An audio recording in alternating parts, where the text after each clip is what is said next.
Hey, what's up, everybody? Welcome back to another episode of the Nathan Nunnally Show. Today, we're going to be reading...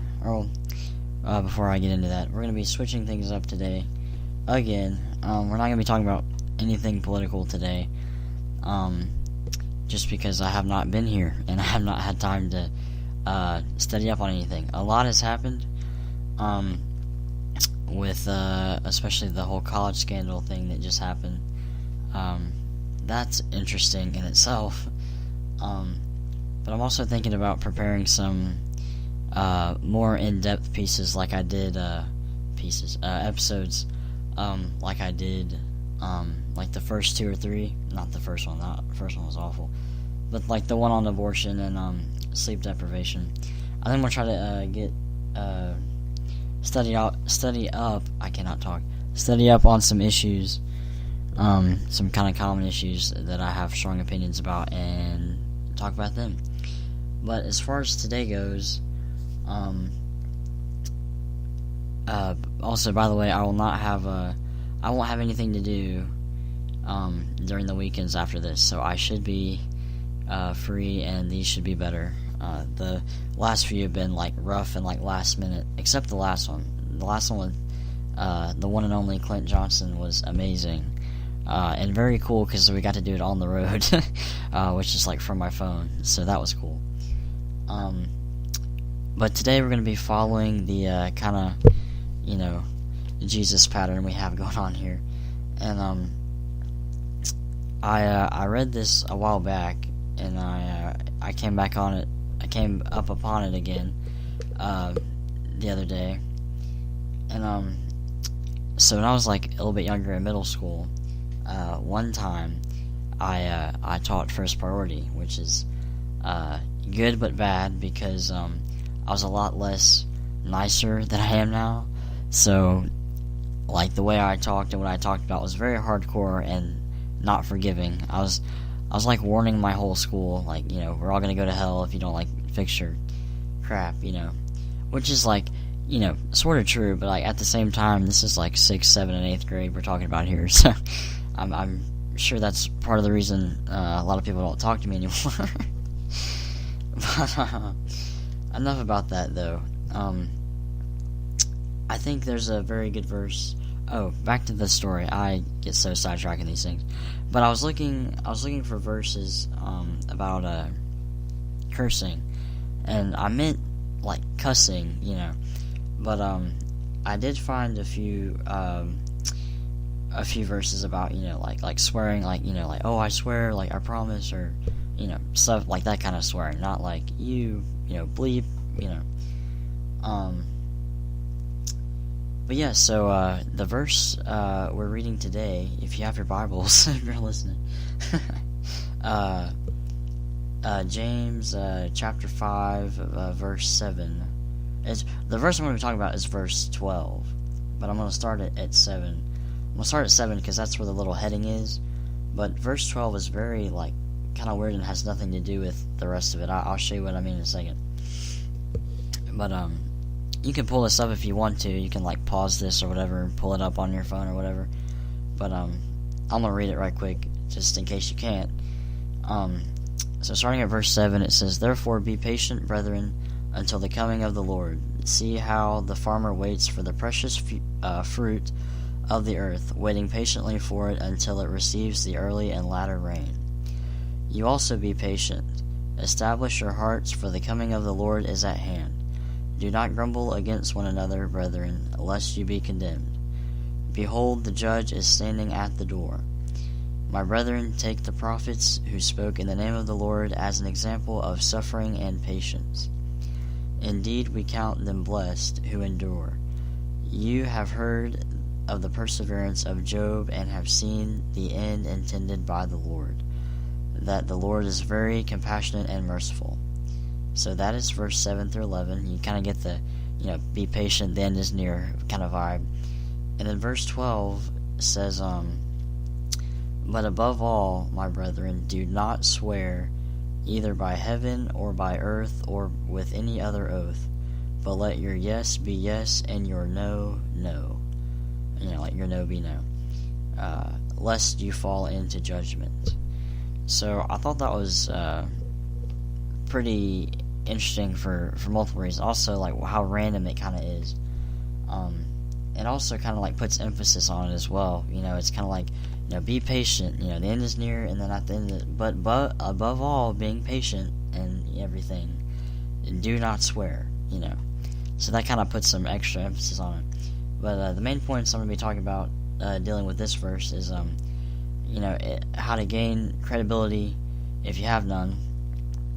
Just as a person, not like religiously, but just as a person in general, and also how to use this credibility that you get from this to win people to Jesus, which is very important as a Christian. We're all called to be missionaries, not going to different countries, but to the people we're around every day. Big or small, you're supposed to talk to people about Jesus, and so that's kind of what we're doing here. But yeah, so like I said, the first big emphasis, the thing how it's interesting, but above all, being patient, and preserving yourself for the Lord, do not swear. Anyway, but so to break the verse down, but above all, my brethren, okay, that's kind of, above all, being patient and everything, but it says, do not swear either by heaven or by earth, or with any other oath. So, what this means, I guess to me, or the way I kind of read it was, don't kind of like promise things that you can't, or don't get in the habit of promising everything, because if it doesn't turn out well, then that kind of like hurts your credibility as a person, so it's like, or there's another part of that too.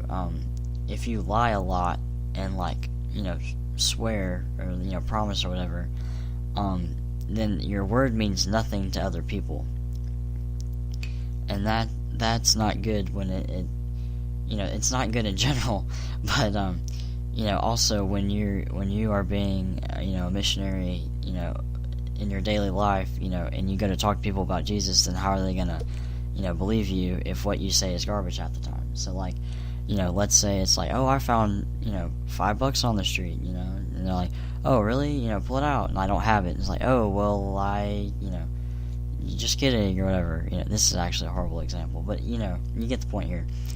After a while, if I keep lying about things, that people are not going to believe me or take me seriously. I think it's kind of funny. I'm not trying to brag on myself, but like what I try to like stay true to what I say as best I can. And it kind of came out the other day. It was funny. I was trying to explain something to a friend at school. I think it had something to do with politics, and it was really complicated. And I was like, well, it's kind of hard to understand. They're like, no, I believe you. Like, you know your stuff or whatever.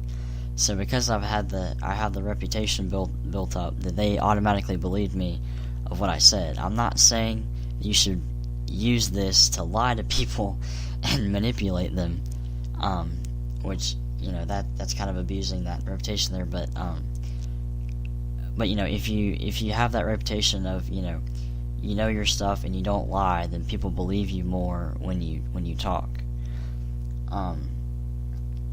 But I also think this is important too. The last part, let your yes be yes and your no no, lest you fall into judgment. Now, the lest you fall into judgment can be either in Judgment Day, where God's like, you keep lying, like you said yes and you meant no, and this is not right. Or it could be by people, like judgment into the judgment of the people. Like if you lie all the time, people are probably going to talk about you, which that's not right either. But you see what I'm saying? Like, oh, they lie all the time, don't listen to them. That can really hurt you. As far as just in general, But the main point of this verse, though, I think, is to how or is not doubt, is like the key element that you need to be able to reach people that don't know Jesus. Like, because it says, let your yes be yes. If you tell the truth all the time, like I was saying, you build up an honest, reputation. And so if you talk to someone about something that they don't understand, chances are they'll be more likely to believe you more than someone that lies. A lot of times, if someone's known for telling stories all the time, I don't mean like story time, I mean like, lying all the time. A lot of times I tune them out once they start telling a story. Just because, I'm very doubtful of what they have to say and whether or not it's true or not. So, but yeah, so, also, this is so scattered, I need to work on these more. A big reason why I wanted to get this out tonight is because I had a little bit of free time, and I also missed a lot of school, so I'm trying to catch up, but I needed a break, so I was going to go ahead and do this since I didn't post this weekend like I said I was. Like I said, I gotta keep, gotta work on my reputation as a person and keep my word, which I can make excuses and say I was tired, which I was, but that's, I still didn't do it. But anyway, it'll go up today, or this episode will go up today, and today is Monday, by the way. But yeah, so back on track here. Is the main, the middle part, do not swear. You hear a lot of things these days. When I didn't know that this many people had trust issues, but someone say dude, I just found back to the $5 thing. Dude, I just found $5. And they're like, really? I'm like, yeah. I'm like, on God? It's like, yeah, like, I swear, you shouldn't have to do that if you are a Christian, and not really a Christian, but if you stay honest and you follow through with your word, then you won't have to swear and promise things and everything, because people will know that you tell the truth all the time. So but yeah, so to kind of conclude everything, I've said everything at least 5 times. But don't swear. Always tell the truth. So you have that honest reputation, so that when God puts you in this situation to talk to people that don't know about Jesus, that you will have the reputation that you need for them to believe you, because they have no idea what you're talking about. Again, like another little example, like a teacher. If you don't believe a teacher, then you're not going to understand, you're not going to believe them while they're teaching. But there's a sort of a trust there between the student and the teacher, that the teacher knows what they're talking about, because the student has no idea what the teacher's talking about. And sometimes even after they teach, they still don't know what the teacher's talking about. But yeah, so if you are put in that situation where you have to help minister to someone, you have to have that reputation of someone that tells the truth, so that you can help lead other people. And also, if you have that reputation, you won't have to swear, which you won't have to worry about that. So just a little something I had on my mind lately, and I was going to talk about. So I probably didn't have to use all the 15 minutes. I said everything way too many times. But anywho, I hope you enjoyed this episode of the Nathan Nunnally Show. And again, my Instagram is NateNunnally_1776. I do have a website that's in my description of my profile thing on here. And thank you all for listening this week, and I hope to see you all next week on the Nathan Nunnally Show.